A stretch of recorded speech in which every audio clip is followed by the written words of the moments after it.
मैंने सीखा है समुद्र से जीने का सलीका, चुपचाप से रहना और अपने मौज में बहना। Good evening lovely students, this is Muin. Welcome to another video and today topic is what is limitation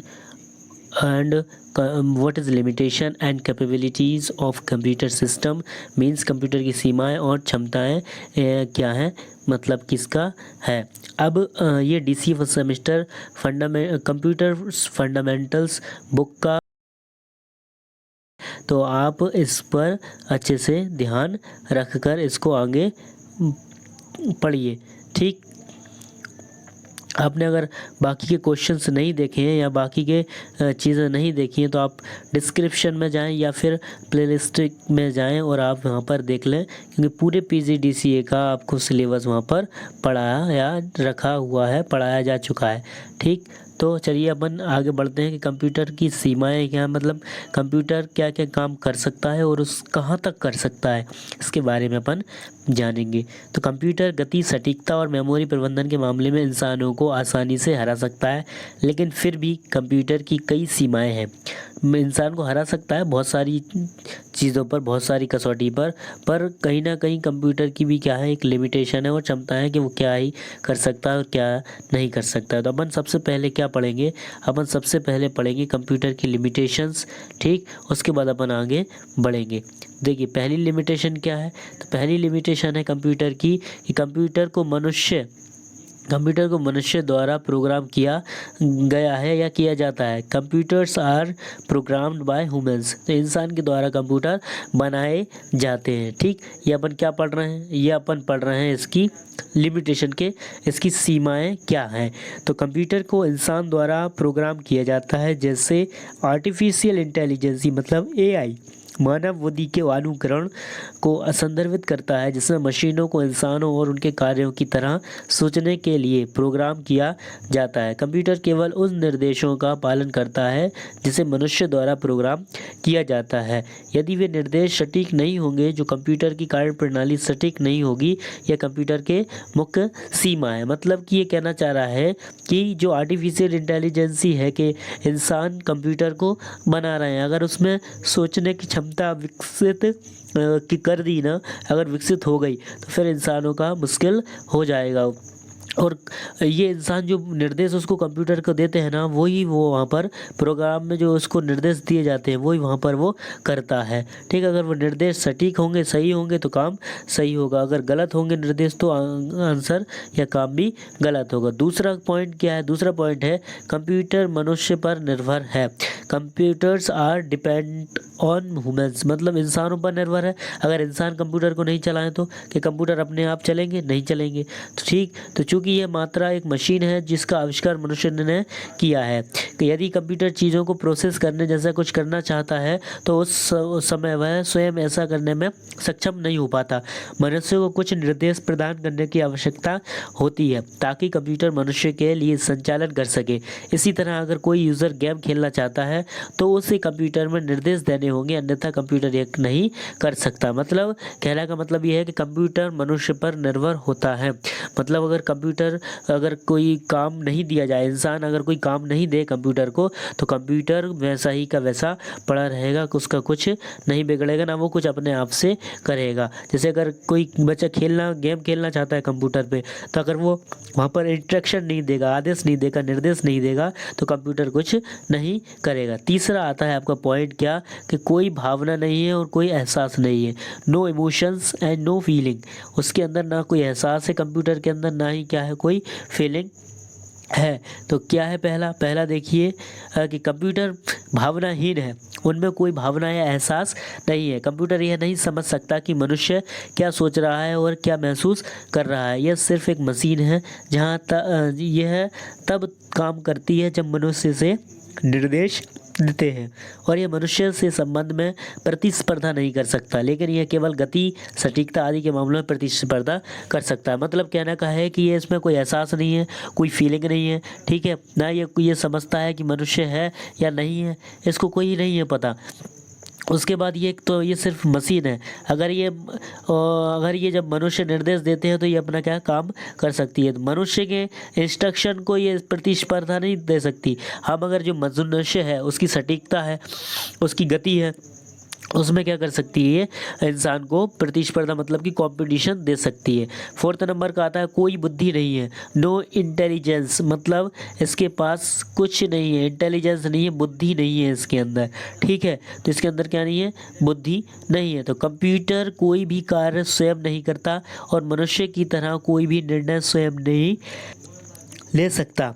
computer तभी काम करेगा जब मनुष्य निर्देश या प्रोग्राम देगा या केवल उस पर ही निर्भर करता है। मतलब ये सिर्फ मनुष्य पर ही निर्भर करता है, बाकी ये किसी पर निर्भर नहीं करता। कि कोई काम अगर नहीं देगा इंसान, मनुष्य कोई काम नहीं देगा कंप्यूटर को तो वो कुछ नहीं करेगा, उसके पास कोई दिमाग नहीं है। हम सभी जानते हैं कि कंप्यूटर गति के मामले में इंसानों से तेज़ हैं, सब सटीक परिणाम देते हैं और इंसानों से अधिक प्रभावशाली हैं, लेकिन वे इंसानों की जगह नहीं ले सकते। यह सिर्फ एक मशीन है जिसका आविष्कार मनुष्य द्वारा किया गया है और कंप्यूटर के लिए अभी तक ऐसी कोई तकनीक का आविष्कार नहीं हुआ है जिससे इसे महसूस किया जा सके या कुछ और किया जा सके। मतलब इसमें कंप्यूटर ऐसा भी कोई आविष्कार नहीं हो पाया कि जिसको आप एहसास या फिर इंटेलिजेंट बता सकें। ठीक है, ये सिर्फ डिपेंड है इंसान के ऊपर। अगर इंसान या मनुष्य उसको इंस्ट्रक्शन नहीं देता है, काम नहीं देता है, आदेश नहीं देता है तो वो कुछ नहीं कर सकता। पांचवा पॉइंट आता है आपका क्या, कि नो थिंकिंग, उसके पास क्या नहीं है, सोच नहीं है। ठीक, कंप्यूटर किसी भी तरह से स्मार्ट नहीं है और वो स्वयं सोच भी नहीं सकते। एआई यानी आर्टिफिशियल इंटेलिजेंस की अवधारणा यह दर्शाती है, अवधारणा मतलब होता है आपका कॉन्सेप्ट, क्या दर्शाता है, यह दर्शाती है कि कंप्यूटर वास्तव में सोचता है, लेकिन फिर भी यह अवधारणा निर्देश और प्रोग्राम के सेट पर निर्भर होकर काम करती है जो इंसानों द्वारा किया जाता है। मतलब ये कह रहा है कि आर्टिफिशियल इंटेलिजेंस जो एआई है ना, वो ये कह रहा है कंप्यूटर सोचता तो है मगर सिर्फ इंसानों द्वारा जो निर्देश दिए जाते हैं उनके आधार पर क्या करता है, वो सीखता है। मतलब कि वो सोचता है कि वो क्या करे, वैसे नहीं सोचता वो। अगला आता है आपका 6 नंबर का, नो सेल्फ केयर, कोई स्वयं की देखभाल नहीं, वो स्वयं की देखभाल नहीं कर सकता। जैसे इंसान है, पानी आ रहा है तो वो छाता लगा ले या फिर अंदर हो जाए, उसको कोई मतलब नहीं है अपने आप से। ठीक, तो एक कंप्यूटर मनुष्य की तरह अपनी देखभाल नहीं कर सकता और उन्हें इसे स्वयं करने में कोई समझ नहीं है कि वो ये समझता कि इसको करें। कंप्यूटर के लिए केवल एक ही भगवान है जिसका नाम मनुष्य है। मतलब जो गॉड ऑफ इंसान है, मतलब इंसान क्या है, भगवान है किसका, कंप्यूटर का। कंप्यूटर इंसानों के बिना कुछ भी नहीं है और निर्देशों के उद्देश्य से केवल इनका इंसानों पर निर्भर है। ये उद्देश्य है इनके निर्देशों के उद्देश्य, अगर कोई निर्देश इनको दे रहा है तो इंसान का उद्देश्य है कि क्या प्राप्त करना है। अगला आता है आपका 7 नंबर का है कि लैक ऑफ डिसीजन मेकिंग, निर्णय लेने की क्या है इनमें कमी है, निर्णय नहीं ले सकते ये। ठीक, तो निर्णय नहीं ले सकते, यह एक मशीन है इसलिए यह स्वयं कोई निर्णय नहीं लेने में सक्षम नहीं है। किसी भी निर्णय को लेने के लिए ज्ञान, सूचना, बुद्धिमत्ता जैसी कठिन प्रक्रिया की आवश्यकता होती है जिसे कंप्यूटर स्वयं में सक्षम नहीं है। मतलब कि अगर आपको डिसीजन लेना है, ठीक है, तो निर्णय लेना है तो आपके पास दिमाग होना चाहिए, बुद्धिमत्ता होना चाहिए, दोनों कंप्यूटर के पास नहीं है, ना सूचना है ना ही ज्ञान है। अगला आता है आपका 8 नंबर आता है स्मृति की पुनः प्राप्ति, मतलब रिट्राइवल ऑफ मेमोरी का पुनः प्राप्त कर सकता है। ठीक, ये इसका मतलब है। तो कंप्यूटर बहुत तेज़ी से डाटा प्राप्त कर सकता है, लेकिन यह तकनीक रैखिक है। एक औसत इंसान का दिमाग इस नियम का पालन नहीं करता। मतलब इंसान सिर्फ रिट्राइवल बहुत सारी चीज़ों को नहीं कर सकता और बहुत पुरानी चीज़ों को नहीं कर सकता। तो कंप्यूटर इंसान से थोड़ा सा यहाँ पर आगे है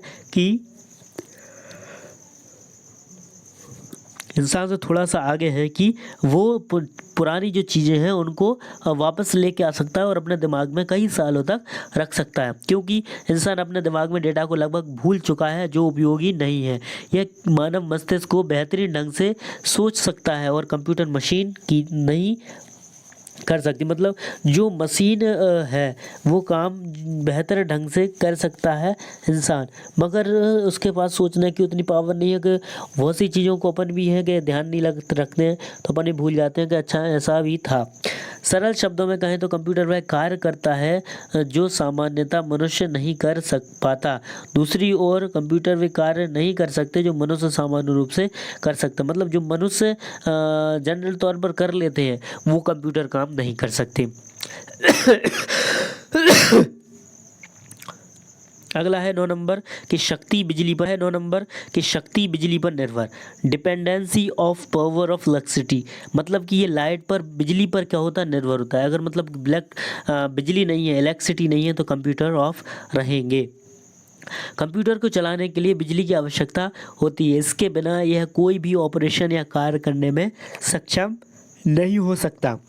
कंप्यूटर में सीपीयू को निष्पादन के लिए डेटा से संसाधन करने के लिए बिजली की आपूर्ति की आवश्यकता होती है, मतलब कि जो सीपीयू होता है उसको काम करने, प्रोसेस करने और संसाधित कोई भी डेटा को एडिट करने और प्रोसेस करने के लिए बिजली की आवश्यकता होती है। यह कंप्यूटर का एक ये दोष है, ये बिजली पर क्या करता है, ये निर्भर है। ये क्या है, इसका एक फॉल्ट है। अगला आता है 10 नंबर का कि विचारों को व्यक्त ना कर पाना, no able to express ideas, ये क्या नहीं कर पाता है, अपने आइडियाज़ को, विचारों को व्यक्त नहीं कर सकता, मतलब एक्सप्रेस नहीं कर सकता। कंप्यूटर किसी भी प्रकार को व्यक्त करने में सक्षम नहीं हो सकता। जैसे कि हम किसी को जानते हैं कि कुछ नया बनाने के लिए विचार बहुत महत्वपूर्ण चीज़ है, जैसे आविष्कार, नई चीज़ें आदि उपयोगकर्ताओं के लिए संचालन करने में एक प्रणाली मात्र है। मतलब कि कंप्यूटर जो है वो सिर्फ आपकी कि जो मतलब जो आईडी है जो इंसान दे सकता है, जैसे कि क्या आविष्कार करना है, क्या ढूंढना है, कोई नई चीज़ें हैं, तो ये इंसान विचार कर सकता है मगर ये कंप्यूटर विचार नहीं कर सकता। 11 नंबर का है कि नई चीज़ें ना सीख पाना, not able to learn new things, मतलब ये क्या नहीं कर सकता है, कोई नई चीज़ें नहीं सीख सकता। जितनी भी इसे प्रोग्राम की गई है, इसमें फीड की गई है, बस वही चीज़ें ये सीख सकता है और कर सकता है, बाकी ये कोई चीज़ नहीं कर सकता।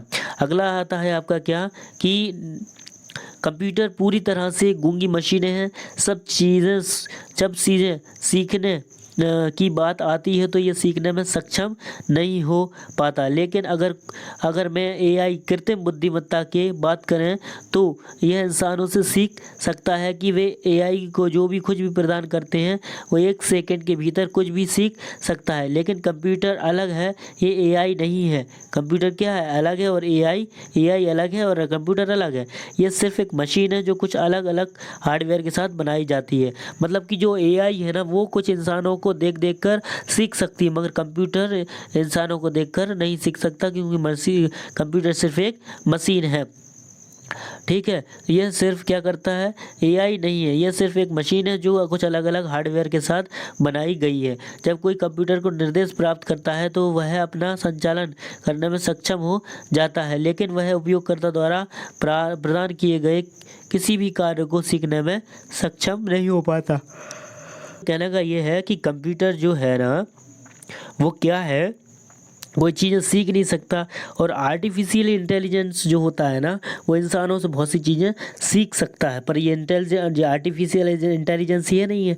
कंप्यूटर कुछ हार्डवेयरों से मिलकर बना है और उनके निर्देशों के अनुसार काम करता है। 12वां नंबर है इसमें कौन सा, कि शून्य बुद्धिविधि, मतलब 0 IQ। इसका जो IQ है ना वो बिल्कुल भी नहीं है। कंप्यूटर सिस्टम की ओर एक सीमा यह है कि उनमें शून्य इंटेलिजेंस कोसेंट, मतलब IQ होता है, शून्य होता है। कितना होता है, शून्य होता है। वे किसी विशेष स्थिति में किए जाने वाले कार्य को देखने और सोचने में असमर्थ होते हैं जब तक कि वह स्थिति पहले से ही उनमें प्रोग्राम न की गई हो। मतलब अगर कोई प्रोग्राम नहीं की गई है पहले से कोई स्थिति तो वो कुछ नहीं करेगा। कंप्यूटर प्रत्येक कार्य को पूरा करने के लिए प्रोग्राम करने योग्य है, चाहे वह कितना भी छोटा क्यों ना हो। ठीक, तो ये अपन ने क्या पढ़ ली, कंप्यूटर की लिमिटेशन, मतलब कंप्यूटर की सीमाएं पढ़ ली। अब क्षमताओं के बारे में यहाँ पर पढ़ लेते हैं, कैपेबिलिटीज़ ऑफ कंप्यूटर सिस्टम। ठीक, इसके बारे में अपन को पढ़ना है। अब तो सबसे पहले कंप्यूटर में के अंदर क्या होता है, तो कंप्यूटर सिस्टम की क्षमताएं कंप्यूटर के वे गुण हैं जो इसे नकारात्मक रोशनी में रखते हैं, उपयोगकर्ताओं के अनुभव को अधिक कुशल बनाते हैं। तो देखिए इसके अंदर क्या क्या अब क्वालिटी है, मतलब कैपेबिलिटी है, क्या क्या काम ये कर सकता है और कितनी जल्दी कर सकता है, ये भी इसकी एक कैपेबिलिटी है। सबसे पहला आता है स्पीड। ठीक, तो इसके अंदर क्या होती है कि स्पीड होती है, गति होती है।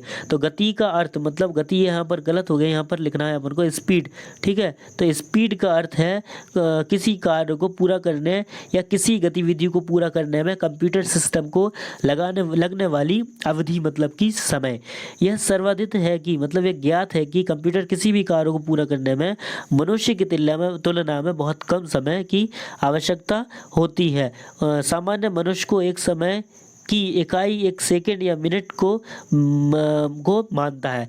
मतलब इंसान है या तो एक सेकंड को मानेगा या इकाई को मानेगा, इस टाइप से कंप्यूटर जो इंसान है वो उसको मानता है। फिर भी कंप्यूटर सिस्टम में इतनी तेज़ संचालन क्षमता होती है कि वह समय की इकाई एक सेकंड या अंशों में होती है, इसमें होती है अंश में होती है। आज कंप्यूटर प्रति सेकंड 100 मिलियन गणनाएं करने में सक्षम है। और यही कारण है कि उपयोग ने स्पीड के अनुसार मतलब गति के अनुसार कंप्यूटर को वर्गीकृत करने के मापदंडों के रूप में मिलियन इंस्ट्रक्शन प्रति सेकंड विकसित किया है। ठीक है, तो इन्होंने क्या विकसित किया, इन्होंने कंप्यूटर इतने तेज काम करता है कि इन्होंने MIPS ठीक, ये इन्होंने क्या कर दिया, विकसित कर दिया। मिलियन इंस्ट्रक्शन प्रति सेकंड इन्होंने क्या कर दिया, विकसित कर दिया। तो कुल मिलाने की बात ये है कि जो स्पीड है ना वो इतनी तेज़ है, इंसान का तो कोई मुकाबला ही नहीं है उसमें। और इंसान इकाई सेकंड या फिर मिनट को मापता है और ये यहाँ पर अंशों को मापती है, सेकंड के अंश को। दूसरा आता है एक्यूरेसी, इसके अंदर शुद्धता है भैया। एक्यूरेसी मतलब कि अगर आपने गुणा किया, भाग किया, कोई भी आपने गणना की, वो सटीक ही एग्जैक्ट ही बैठेगी। सटीकता का अर्थ वह स्तर है जिसके साथ गणना की जाती है और कार्य किए जाते हैं। कोई व्यक्ति अपने जीवन के कई वर्ष कंप्यूटर गणनाओं में त्रुटियों को पता लगाने में या किसी गलत रिकॉर्ड को अपडेट करने में लगा सकता है। कंप्यूटर आधारित सूचना प्रणाली CBIS में गलतियों का एक बड़ा हिसाब खराब प्रोग्रामिंग, गलत डेटा और नियमों से विचलन के कारण होता है। मनुष्य ही ये गलतियां करते हैं। हार्डवेयर के कारण होने वाली त्रुटियों को आमतौर पर कंप्यूटर सिस्टम द्वारा ही पहचाना और ठीक किया जाता है। कंप्यूटर शायद ही कभी त्रुटियां करते हैं और सभी प्रकार की कार्य सटीकता से करते हैं। मतलब इसके अंदर क्या होती है, एक्यूरेसी होती है, शुद्धता होती है। कंप्यूटर कभी भी गलत काम नहीं करते हैं। इंसान गलत काम कर सकते हैं मगर कंप्यूटर काम गलत नहीं कर सकते। कंप्यूटर काम इंसान अगर जैसा इंस्ट्रक्शन देगा, जैसा आदेश देगा, कंप्यूटर वैसा ही काम करेगा। अगला आता है तीसरा नंबर की आता है विश्वसनीयता, मतलब रिलायबिलिटी। ठीक है, रिलायबिलिटी है आपके क्या है कि विश्वसनीयता वह गुणवत्ता है जिसके कारण उपयोगकर्ता कंप्यूटर पर भरोसेमंद रख सकता है। कंप्यूटर सिस्टम दोहराए जाने वाले कार्यों को करने के लिए अच्छी तरह से समायोजित होते हैं। वे कभी थकते नहीं हैं, इसलिए वे इंसानों की तुलना में बहुत अधिक विश्वसनीय हैं। फिर भी आंतरिक और बाहरी कारणों से कंप्यूटर सिस्टम में विफलता हो सकती है। मतलब आंतरिक जो मेमोरी है या आंतरिक इंटरनल जो डिवाइस है या एक्सटर्नल या आउटपुट के जो डिवाइस हैं उनमें कुछ प्रॉब्लम हो सकती है, मदरबोर्ड में कोई प्रॉब्लम हो सकती है, तो इसकी जो विश्वसनीयता है वो कम हो जाती है। मतलब कंप्यूटर की विश्वसनीयता बहुत अधिक है। इंसान पर विश्वास नहीं करता है पर मशीनों पर विश्वास ज़रूर करता है। अत्यधिक स्वचालित उपयोग में कंप्यूटर में कोई भी विफलता विनाशकारी होती है। इसलिए ऐसी स्थिति में उपयोग के बिना अधिक समय बर्बाद किए कार्यों को पूरा करने के लिए बैकअप सुविधा भी होती है। मतलब कंप्यूटर के अंदर इतनी एक्यूरेसी है, इतनी विश्वसनीयता है कि इंसान बाकी जो भी चीज़ें हैं ना वे सब कंप्यूटर पर ही विश्वास कर रही हैं। बड़े से बड़े लोग इस पर विश्वास करते हैं। चौथा नंबर आता है आपका अनुकूलन क्षमता, मतलब एडेप्टेबिलिटी। ठीक है, अगला आता है कंप्यूटर प्रणाली की अनुकूलनशीलता का अर्थ है विभिन्न प्रकार के कार्यों को पूरा करने में इसकी गुणवत्ता। ठीक, मतलब ये पूरे कार्यों को क्या कर सकता है, सुधार कर सकता है, कंप्लीट कर सकता है। सरल और साथ ही जटिल। कंप्यूटर आमतौर पर बहुमुखी होते हैं जब तक उन्हें किसी भी विशिष्ट ऑपरेशन के लिए डिज़ाइन नहीं किया गया हो। कुल मिलाकर एक दैनिक प्रयोजन कंप्यूटर का अनुप्रयोग किसी भी क्षेत्र में किया जाता है। व्यावसायिक में किया जाता है, आपका उद्योग में किया जाता है, विज्ञानिकी में, सांख्यिकी में, तकनीकी में, इसमें बहुत सारी चीज़ों में इसका उपयोग किया जा सकता है। तो एक सामान्य प्रयोजन कंप्यूटर में जब किसी कंपनी में पेश किया जाता है तो अपने लचीलेपन के कारण कई विशेषज्ञों को नौकरी की जगह ले लेता है, मतलब कि नौकरी से हट जाती हैं लोग। एक कंप्यूटर सिस्टम अत्यधिक बहुमुखी होने के कारण इन सभी विशेषज्ञों के कार्य को प्रतिस्थापित कर सकता है। मतलब प्रतिस्थापित मतलब कर सकता है कैसा, कि इंसान की जो जॉब कर रहे हैं वो इंसानों की जॉबों को ले सकता है। मतलब कि अगर कोई काम कर रहा है और उस मालिक ने क्या किया कि वहाँ पर आपका इंसान को हटाकर कंप्यूटर सेट कर दिया, तो फिर इंसान की जॉब ऐसे खतरे में पड़ जाएंगी और जॉबें चली जाएंगी। अगला आता है फिर उसके बाद स्टोरेज क्षमता भी अच्छी खासी है।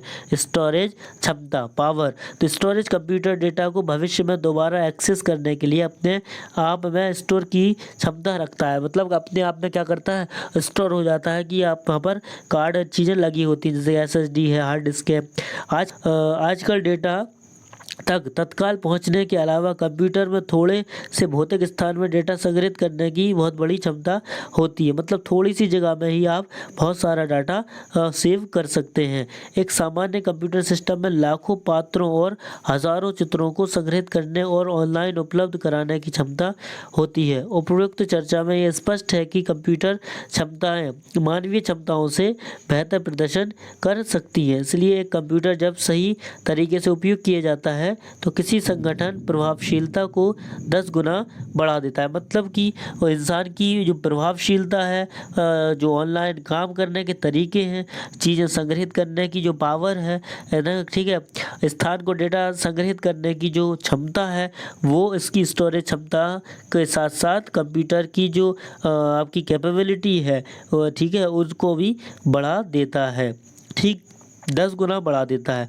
उसके बाद आता है 6 नंबर का, क्या आपकी स्थिरता, कंसिस्टेंसी। कंसिस्टेंसी मतलब होता है स्थिरता, मतलब एक लगातार काम करते रहना। कंप्यूटर आमतौर पर सुसंगत होते हैं, जिसका अर्थ है कि वे हमें लगातार परिणाम प्रदान करते हैं। ठीक, तो क्या करते रहते हैं, वो लगातार परिणाम प्रदान करते हैं। यह अंतिम संख्या की प्रक्रियाओं को बिना किसी त्रुटि के निष्पादित करता है, जिसका अर्थ है कि यह हमें मिली सेकेंड में समान परिणाम प्रदान कर देता है। कितने सेकंड में, मिली सेकेंडों के अंदर आपकी चीज़ों को ढूंढ कर दे देगा। उसके बाद आता है 7 नंबर आपका लगन। इंटेलिजेंस, मतलब कंप्यूटर एक ही सटीक परिणाम और निरंतरता के साथ ट्रिलियन गणनाएं कर सकता है। मतलब बिलियन नहीं, ट्रिलियन नहीं, ट्रिलियन गणनाएं कर सकते हैं। जब खरबों गणनाएं या कार्य करने में समय आता है तो कंप्यूटर थकता नहीं है। यह बिना किसी समय लगाए सभी कार्यों को पूरा कर देता है। कंप्यूटर की दिनचर्या केवल कार्य निष्पादित करना है, मतलब उसको कार्य ही करना है, उसको नहीं पता दिन हो रही या रात हो रही। उसके बाद आता है 8वां का कि बहुमुखी प्रतिभा, वर्सैलिटी।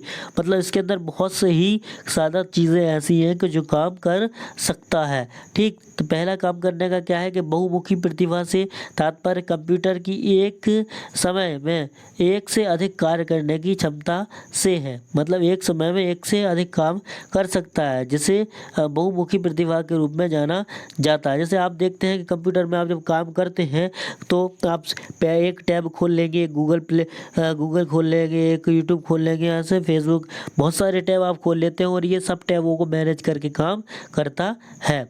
ठीक, विभिन्न प्रकार के कार्य करने की क्षमता होती है इसके अंदर।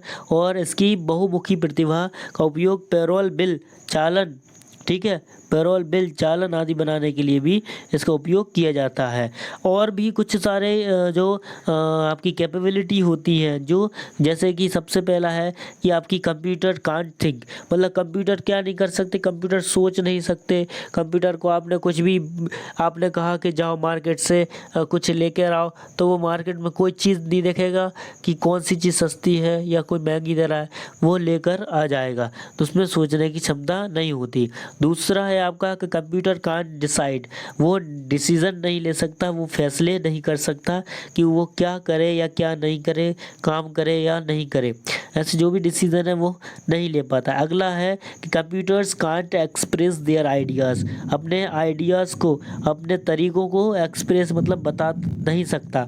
इंसान अगर निर्देश देगा तो फिर वो इंसानों के निर्देशों के आधार पर आपको रिजल्ट देगा, वो आपको दिखेंगे। उसके बाद आता है आपका कंप्यूटर कांट इम्प्लीमेंट, कंप्यूटर कोई इम्प्लीमेंट नहीं कर सकता विदाउट ऑफ पर्सन, बिना इंसान के कंप्यूटर इम्प्लीमेंट नहीं कर सकता।